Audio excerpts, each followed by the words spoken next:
लेके शिव के मनाई हो, शिव माना सुनाही।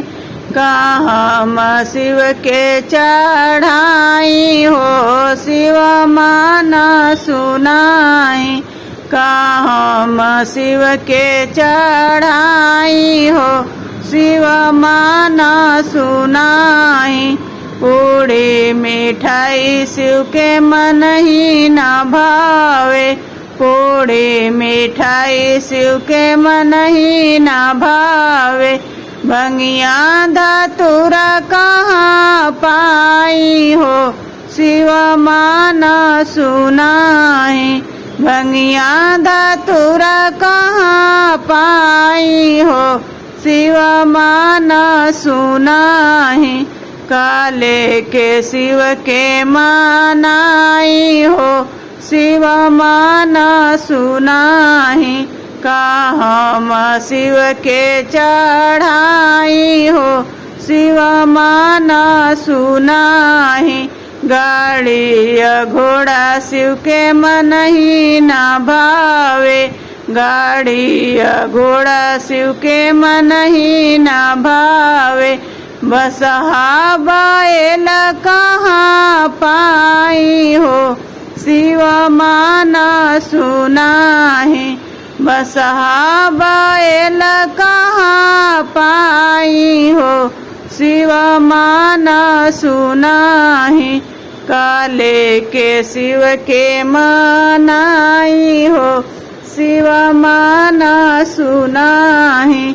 काले के शिव के मनाई हो, शिव माना सुनाही।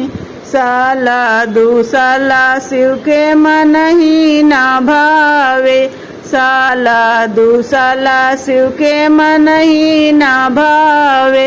मृगा के छाला कहाँ पाई हो, शिव माना सुनाही।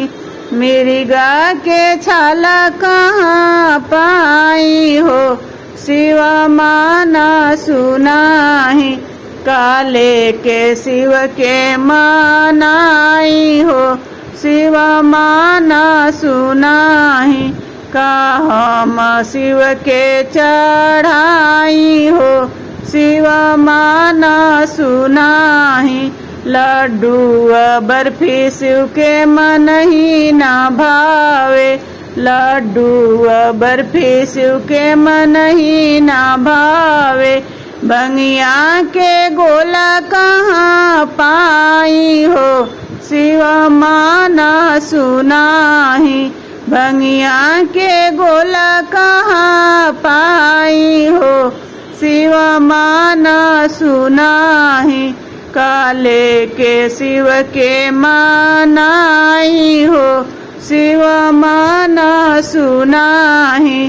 काम शिव के चढ़ाई हो, शिव माना सुनाही। काम शिव के चढ़ाई हो, शिव माना सुनाही।